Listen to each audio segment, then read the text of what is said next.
I stood at the departure gate in my white dress, clutching a bouquet that had already started to wilt. The announcement echoed one last time. Final boarding call for Flight 372 to Toronto. But I wasn't waiting for a plane. I was waiting for the people who promised me a new family, a new beginning. Musa's mother said they would meet me at the gate. His sister hugged me and said, "We'll see you soon, sister-in-law." But there I was, alone. No one came. I called. No answer. Then a single message lit up my phone screen. 5 words that burned deeper than fire. "Go back home. It's over." And in that moment, something inside me died, but something else, something I didn't know I had, was born. Ngozi stood at the airport, her heart beating fast, her hands shaking.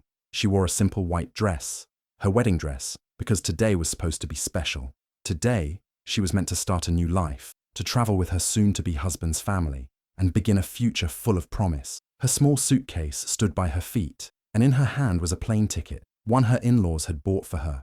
They had told her everything was ready. They said, "Ngozi, just meet us at the airport. We'll handle the rest." She believed them. She trusted them. She thought she was becoming a part of their family. But as the minutes passed, her eyes kept searching the crowd. No familiar faces, no sign of Musa, her fiancé, no sight of Madame Awala, his mother. She looked at her phone. No messages. She called once. No answer. Twice. Nothing. She asked the airport staff if the others had already checked in.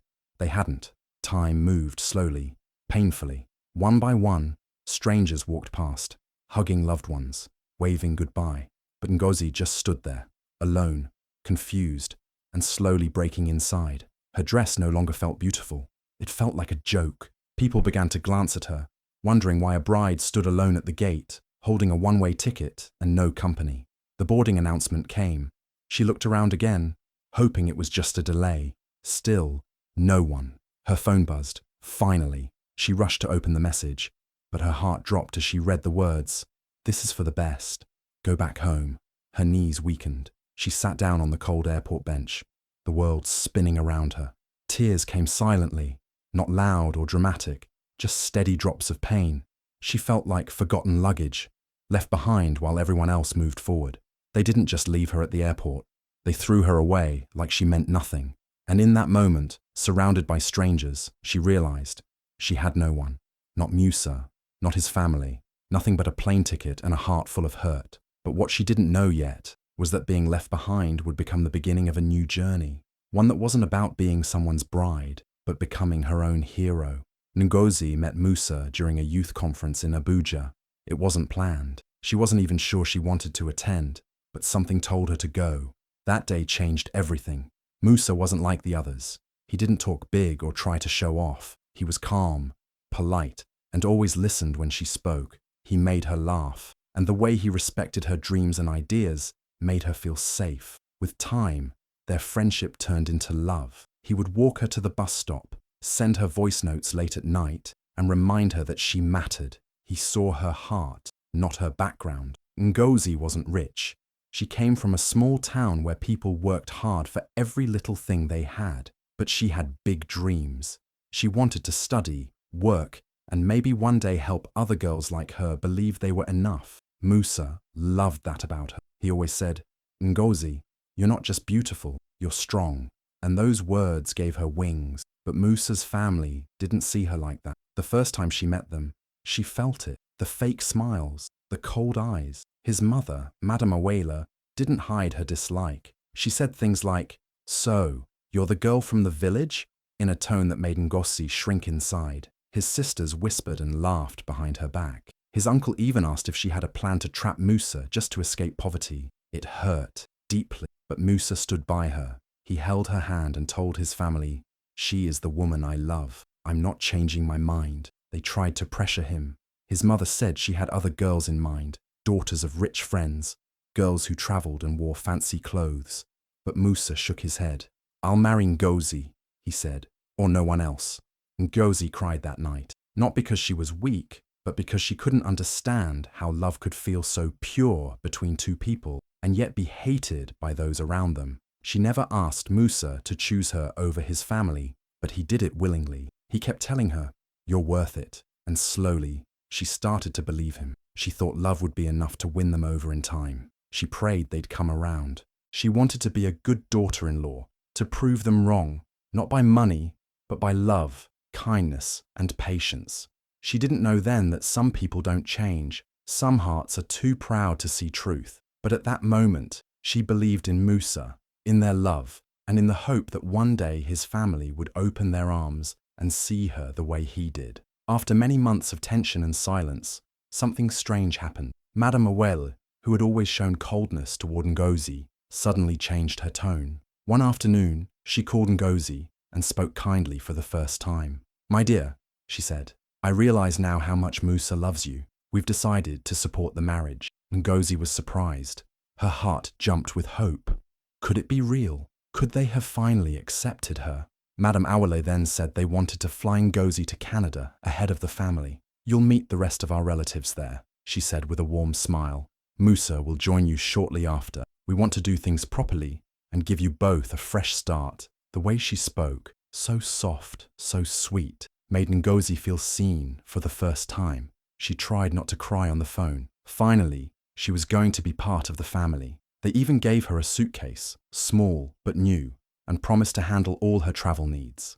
Madame Awele hugged her gently and gave her a kiss on the cheek before saying goodbye. It felt like something from a dream. Everyone around Ngozi celebrated. Her friends hugged her and said, "See, they've come around." Even her aunt, who had warned her before, smiled and said, "Maybe things really are changing." Ngozi packed her few belongings with care. She added a little photo of her parents, some local snacks, and a new journal where she planned to write about her life in Canada. She couldn't stop smiling. All her pain, all the waiting, maybe it had been worth it. But beneath that soft voice and fake kindness, something dark was hidden. Madame Awele had never truly accepted Ngozi. She had only changed her strategy. She wanted to remove Ngozi without causing drama. The plan was cruel, but dressed in kindness.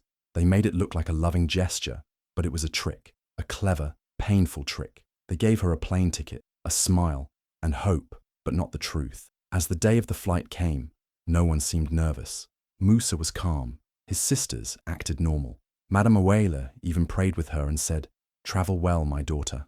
Ngozi held on to those words like they were gold. She didn't know she was being sent away, alone, unwanted, and unprotected. She didn't know she was walking into a heartbreak wrapped in shiny paper, like a lamb led gently, softly, to slaughter. What looked like love was actually rejection in disguise, and soon she would come to know the truth, not with words, but with silence, and pain that would tear her heart wide open. Ngozi arrived at the airport full of hope. She had packed everything neatly, wearing her best clothes, and holding onto her small suitcase like it carried her whole world. Her heart was beating fast, but in a good way. She believed this was the start of her new life. She kept thinking about what Madame Awele had said, how they all wanted her to go ahead and meet the rest of the family in Canada. She remembered the kiss on her cheek, the kind words, and the warm goodbye. It felt like a dream, finally coming true. She reached the boarding gate early and sat down, looking around with a smile. She thought Musa and his family would arrive any minute. She kept checking her phone, waiting to hear, "We're here." Minutes passed, then an hour, then more. Still, no sign of them. She started to worry but told herself, maybe traffic is bad, maybe they're at another entrance. But deep inside, something didn't feel right. She called Musa. His phone was off. She tried again. Still off. Her hands began to shake. She called his sister. No answer. She called Madame Awele. Nothing. Her heart began to beat faster, but this time, not in a good way. The airport around her became loud and blurry. Announcements were made. People moved to board their flights. But Ngozi stayed sitting, eyes fixed on the gate, hoping they would walk through and explain everything. Then, just as she was about to try calling one more time, her phone buzzed. A message. Her heart jumped. She quickly opened it. But what she read made her freeze. It was from an unknown number, but she knew who it was from. The message said, "This is best for everyone. Go back home, Ngozi." That one line felt like a knife through her chest. Her eyes filled with tears. Her fingers went numb. She couldn't breathe properly. She read the message again and again, hoping she misunderstood. But the meaning was clear. They had left her. They had planned it all. The kindness, the ticket, the goodbye. It was all fake. A way to get rid of her without saying it to her face. The final boarding call echoed through the airport speakers. People rushed to board. Ngozi just sat there, staring at the gate, completely broken. She wasn't just left behind, she was thrown away, like she didn't matter. The people she loved, trusted, and called family had cut her off with one cold message. The gate began to close. The plane was about to take off. Her dream, her hope, everything felt like it was leaving without her. She wiped her tears slowly, still not believing what had just happened. Alone, abandoned, and heart-shattered, Ngozi sat there, silent, while the world around her moved on like nothing happened. Ngozi stood at the gate, frozen. Her eyes were red, her heart heavy, and her hands cold. She had just read the message that shattered her world. This is best for everyone. Go back home, Ngozi. Those words kept repeating in her mind like a cruel echo. The people she trusted, the ones who smiled at her and gave her hope, had used fake love to push her away. They never meant to take that flight with her. They never planned for her to be part of the family. They just wanted her gone. As the final boarding call echoed through the airport, people rushed past her. Some laughed, some were crying tears of joy. But Ngozi stood still, like time had stopped for her. She stared at the closing gate, thinking it was the end. She had no one by her side, no hand to hold, no kind word to hold on to. It felt like her whole world had collapsed in that one moment. Her dreams, her hopes, everything she believed in, crushed in silence. But then, something inside her shifted. She looked around and realized something. If they could leave her like this, without even facing her, without care or shame, then maybe they were never her people in the first place. Maybe their rejection was her release. Maybe being left behind wasn't the end, it was the beginning. Her chest still hurt and the tears were still wet on her cheeks. But somewhere deep inside, courage started to rise. She reached into her bag and pulled out the boarding pass. Her hands were shaking, but this time, it wasn't from fear, it was from something stronger, determination. She wiped her tears, stood up, and walked toward the gate. Her steps were slow at first, but each one became steadier. The airline staff saw her coming and said, "Are you ready to board?" Ngozi took a deep breath, looked at the ticket, then looked at the plane. She nodded. "Yes," she said softly, almost like she was talking to herself. "I'm flying." She handed over the pass. The scanner beeped. The gate opened. The staff smiled and said, "Welcome aboard." Ngozi walked through, her head still spinning with pain, but her heart now carrying something new, strength. As the plane took off, she sat by the window. The clouds moved slowly beside her. She looked out, silent, watching the ground disappear below. Her tears still fell, but they were different now. They weren't just tears of sadness, they were also tears of letting go. That plane didn't just carry her body, it carried her pain, her broken trust, and her courage to start over. She didn't know what waited on the other side, but one thing was sure. She was no longer a girl waiting to be accepted. She was a woman choosing to rise. When Ngozi landed in Canada, she had nothing but a suitcase, a few clothes, and a broken heart. The cold air outside matched the emptiness she felt inside. She had no family there, no friends, and no one to meet her. The welcome she had dreamed of didn't exist. Her in-laws never wanted her there. They had sent her away, not out of love, but to remove her from their lives. And now, here she was, abandoned in a country she didn't know, with no one to call and nowhere to go. But Ngozi was not someone who gave up easily. She found a small shelter for immigrant women and stayed there. The room was small and life was not easy. But every morning, she woke up with one thought in her mind: I will not let this pain break me. She took up a job cleaning houses. It was hard work. Her hands hurt, her back ached, and sometimes people treated her like she was invisible. But Ngozi didn't complain. She worked with dignity, always on time, always with respect. At night, after long hours of cleaning, she didn't sleep right away. She sat quietly with her small phone and studied online. She watched free lessons on health, business, and motivation. She read books about strong women. She wrote in her journal, not about her pain, but about her future. She didn't care about becoming rich or famous. She just wanted to heal, to find peace, to become whole again. But in that journey of healing, something surprising happened. Ngozi started to grow, not just in knowledge, but in confidence. The pain that once crushed her became her strength. Her silence turned into wisdom. People she worked for began to notice her kindness. her honesty, her spirit. One family offered her extra work. Another gave her a laptop to help with her studies. Bit by bit, doors started to open, but she didn't rush. She stayed humble, steady, and focused. She learned to smile again, not because everything was perfect, but because she was becoming stronger than her past. She remembered the girl at the airport, the one who was left behind. That girl had cried, but this woman now, she was rising. Ngozi didn't chase money, she chased healing. But what she found was more than healing. She found destiny, a life she never expected, a purpose she didn't see coming, and a strength so powerful, even she was surprised by it. From the girl no one wanted, to the woman no one could stop. Ngozi was no longer abandoned. She was becoming unstoppable. Ngozi had been working at the hotel for a few weeks. She wore a plain uniform, served food and drinks, and kept to herself. She was quiet, always polite, and did her job without complaints. Most people didn't even notice her. They would take the tea or coffee she served and move on, without a thank you. But Ngozi didn't mind. She was just happy to have a job and a place to stay. Her heart still hurt, but she kept moving forward, one small step at a time. One afternoon, there was a big event at the hotel. The room was full of important people, all dressed nicely and talking about women's rights and support for immigrants. Ngozi was walking around with a tray of teacups when she noticed an elderly woman standing at the edge of the room. The woman looked tired, holding her chest, and before Ngozi could blink, the woman collapsed. Without thinking, Ngozi rushed to her side. She placed the tray down and knelt beside her, gently lifting her head and asking for help. Everyone else froze, unsure of what to do, but Ngozi stayed calm. She spoke softly to the woman, held her hand, and waited until the hotel staff brought help. The woman was taken to a quiet room to rest, and Ngozi stayed nearby, worried. Later that evening, the woman asked to see the girl who helped her. When Ngozi walked in, the woman smiled weakly and said, "You didn't run away, you stayed." Ngozi nodded, unsure of what to say. Then the woman said, "What's your name?" Ngozi answered quietly, "Ngozi." The woman smiled again.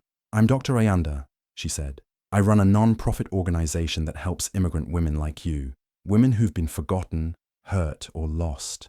I don't know your full story, but I see your heart. Come work with me." Ngozi's eyes filled with tears. She had been cleaning houses, working long hours, and serving silently just to survive. Now, this stranger with kind eyes, someone powerful and respected, was offering her a new path, not out of pity, but because she saw something in her. That one moment changed everything. Ngozi joined Dr. Ayanda's team. She began helping other women who were new to the country, scared and alone, just like she had once been. She shared her story, offered support, and listened with understanding. For the first time, Ngozi felt she truly belonged. She wasn't just surviving anymore, she was living with purpose. The kindness she gave that day returned to her in a way she never imagined. And from that day forward, her life moved in a new direction, full of hope and meaning. One act of care, one stranger with kind eyes, and a new beginning that changed everything. Years had passed since that painful day at the airport. Life had moved on,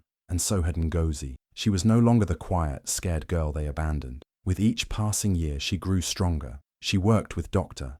Ayanda, helped hundreds of women, shared her story at small events, and slowly her name started to spread. People admired her not just because she survived, but because she helped others survive too. She never chased attention, but attention found her. Then one day, she was invited to speak at a TED Talk event. She stood on the stage, wearing a simple dress, her voice calm but full of strength. The lights were bright, the room silent. She looked into the crowd and began with the words, "I was left at the airport with nothing but a suitcase and a broken heart." Her talk was about rejection, betrayal, and how she turned her pain into power. She didn't mention names, but her words painted a clear picture. She spoke about the family who smiled at her while planning to leave her behind. She talked about how they sent her away with fake kindness. She shared the moment she chose to board that plane alone and build a life from scratch. And most of all, she spoke about how one act of pain can become the seed of strength.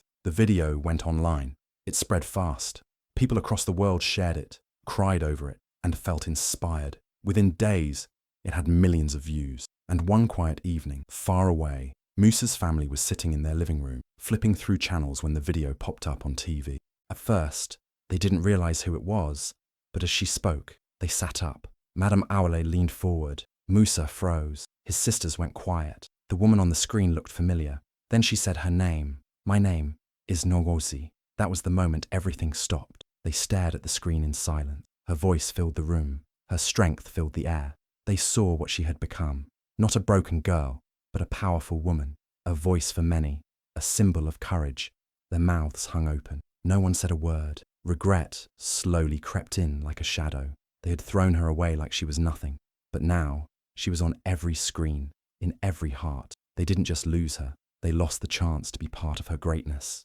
And as they sat there, watching her speak with grace and power, they knew the truth. They had made the biggest mistake of their lives. And now, all they could do was watch.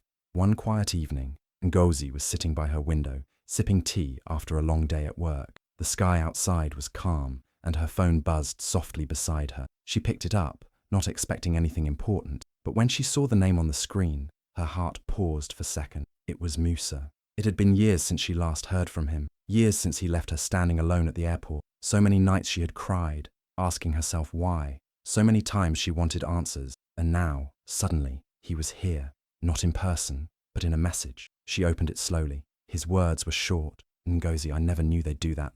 I'm so sorry." She read it once, then again. She sat quietly thinking. In the past, those words might have made her cry again. She might have replied, begging to understand, asking why he stayed silent, why he let his family do what they did. But that was the old Ngozi, the one who needed their love, the one who thought she had to earn respect by suffering. The woman holding the phone now was different. This Ngozi had built a new life. She was no longer waiting for approval, no longer trying to prove she was enough. She had already proven it, to herself. She was leading a women's program, helping others, standing on stages, and speaking with strength. She didn't carry bitterness, but she had learned to protect her peace. Musa's message sat there, blinking, waiting for a reply. But Ngozi didn't type anything. She simply smiled, not with anger, but with understanding. She knew that his message came from guilt, not love, from regret, not care. He had years to speak up, but he stayed silent. And now, when the world finally saw her worth, he had something to say. Ngozi looked out the window one more time. The city lights blinked back at her. Her phone screen dimmed. She didn't open the message again. She didn't answer it. She didn't need to, because sometimes silence is louder than words. She placed the phone on the table, stood up, and walked to her desk. A meeting was about to begin, a board meeting, where she was the chairperson. She fixed her jacket, took a deep breath, and walked in with quiet power. She didn't look back, not even once, because the past had no room in her future, and the girl, who once begged to be loved, was now a woman who loved herself enough to walk away. Every time Ngozi stands before a group of women now, her voice carries both pain and power. She doesn't speak like someone who had it easy. She speaks like someone who was shattered but didn't stay that way. Someone who was pushed aside, forgotten, betrayed, but who chose to stand up, one step at a time. She now mentors women who feel invisible, just like she once did. Immigrant women, abandoned wives, young girls without family support. She listens to them with soft eyes and speaks to them with truth, because she knows the journey. She lived it. She cried through it, and she survived it. When Ngozi tells her story, she doesn't paint herself as a victim. She doesn't talk about Musa with bitterness or Madame Awal with hate. She doesn't say, "Look what they did to me." Instead, she says, "Look what I became anyway." She explains how some doors are meant to close, not to punish us, but to redirect us, to show us that we can build our own way, even if no one opens theirs. That's exactly what she did. When that boarding gate closed and no one came, she flew anyway. When no one met her in Canada, she stayed. When life knocked her down, she got up slower than some, but stronger than most. Now, her life isn't full of riches or shiny things. It's full of purpose, of real smiles, of people who respect her, because she respects herself. She's not chasing revenge. She's not trying to show anyone what they lost. She's busy building a home, a mission, a legacy. The women she helps often cry when they hear her speak, not because her story is sad, but because it gives them hope. They see that being left behind doesn't mean the end. It could mean the beginning. In the end, her story wasn't about being left at an airport. It was about how she learned how to fly anyway.